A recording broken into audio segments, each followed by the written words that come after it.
We are going to cover the vanishing of Sean Patrick McDuffy. I've had this case requested multiple times in the comments. In December 2015, 27-year-old Sean Patrick McDuffy left his home in Calhoun, Georgia, case number MP32614.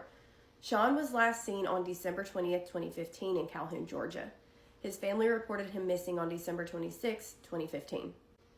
NamUs describes Sean as a white male, approximately 5 feet 11 inches tall, weighing about 150 pounds, with brown hair and light skin.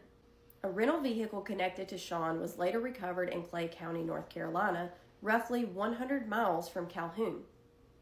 That detail appears both in the public case summaries and in the True Crime Garage documentary coverage of his disappearance. Those are the confirmed facts that we have right now. Clay County lies across the Georgia-North Carolina border, quiet, mountainous, and sparsely populated.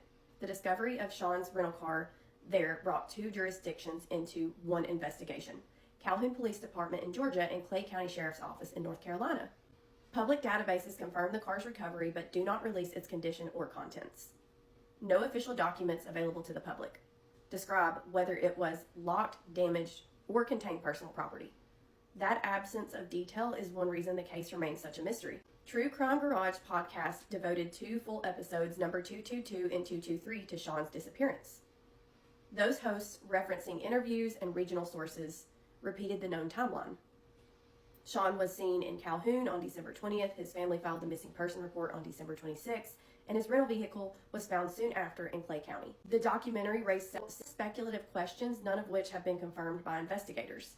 The official status of the investigation remains open and unresolved. His NamUs entry still lists him as missing. There is no indication of recovery or closure. The documentary coverage also referenced unverified local accounts. That information came from community recollections discussed within the documentary, not from official police statements. It remains unconfirmed outside that program. Theories range from voluntary disappearance to accident to possible foul play. Again, these are not findings, only lines of discussions used in the documentary to illustrate how little evidence has surfaced in this case. Calhoun and Clay County may only be 2 hours apart, but the difference between them feels enormous. A busy Georgia town against the quiet mountains of western North Carolina.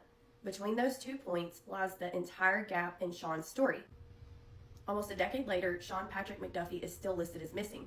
There have been no public breakthroughs, no confirmed sightings, and no verified new evidence. I'm not going to take away from the documentary just because there's some really good information on his early life, how his father was to his mom, his sister kind of distancing herself when Sean actually got pulled into rugs and the rug life himself.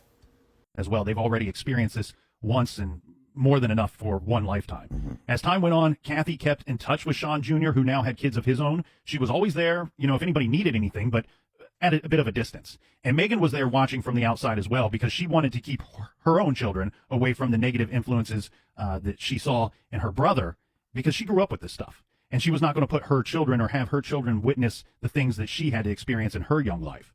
Now, this is an interesting case for us, Captain, because we were asked to cover this one, and it was interesting in a sense that we were asked to cover it, and there's really no information out there that's easily accessible or readily available to tell the story of this missing person, Sean McDuffy Jr. There, if you go online or if you go to the news sources, you will find mention of him. You will find mention of him having gone missing and his vehicle being found. Ultimately, though, you will find more information on the cases involving his father. Somehow, Kathy, she found the courage to leave. But you see, no one leaves Sean Sr. He found Kathy, and he found the kids, and he ordered Sean Jr. and Megan to sit on the couch. And then he explained to everyone, to Kathy and to his children, that nobody leaves him, and he demonstrated what happens when somebody does leave him. He then proceeded to slit Kathy's throat in front of his shocked children. Sean Sr. fled the scene, and the kids helped their mother and called 911. The authorities arrived and transported Kathy to the hospital, and with 3 eyewitnesses, law enforcement started the case against Sean Sr. And the amount of trauma that these children had to deal with, I mean, it's unimaginable. Well, this horrible crime took place in March of 1996. So Sean Jr. and his little sister, Megan, the kids, they would have only been about like 8 and 5 or 9 and 6 years old at the time. So they're still very little kids. Yeah. Sean Sr., he was tracked down and arrested. He was charged with and later convicted of aggravated assault and 2 counts of cruelty to children. For this, he gets 20 years in the can. On the night of December 20th, 2015, Sean Patrick McDuffy Jr., along with his quote-unquote friend Eric Brown, left Calhoun, Georgia. They were on their way to Clay County, North Carolina to drop off Eric. Well, they're successful in doing so. And Sean Patrick McDuffy Jr. is making his way back home to Calhoun, Georgia. Now, he is spotted twice on his way home, and this is on December 21st, the following day.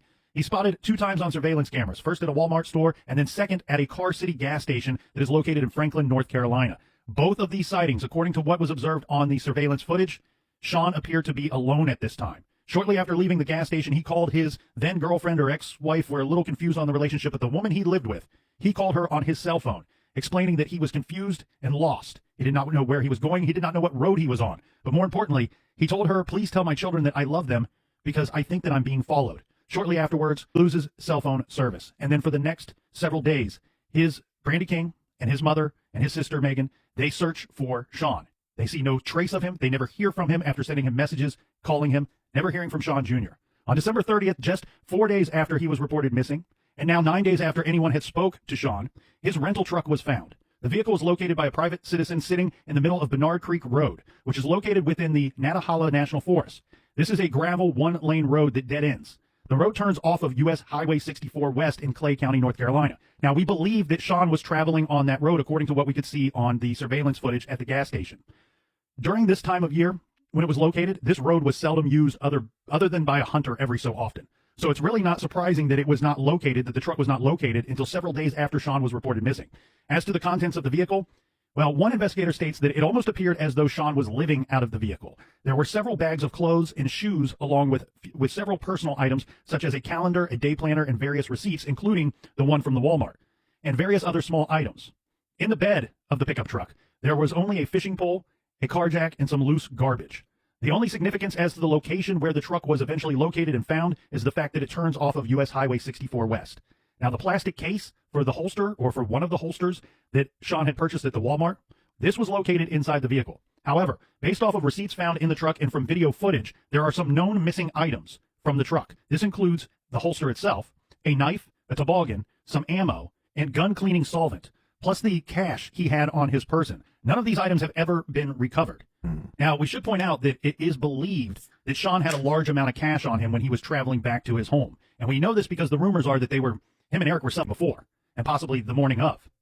And we also have the fact that we believe this to be about $1,700 in cash. And where we get this information from is apparently that's how much money he had told Brandy King that he had on him when he was traveling back home. So maybe this was that big score that he was looking to get, or at least this was going to be some money to, Brandy King wanted him to get out of the, to clean himself up and to get on the right path. Maybe that was Sean's intentions. We don't know. The troubling thing here is his vehicle's found, it's like 5 miles after that gas station. Right. He didn't make it very far from that gas station. Now or he chose not to make it that far. Yeah, but there's also some rumors and some stories out there that Sean may have actually made it all the way back to Calhoun, and that the people responsible for his disappearance and ultimately his death knew where he was coming from, knew about this trip, and they decided to drop the truck off somewhere along the way to make it look like he never had made it back to Calhoun.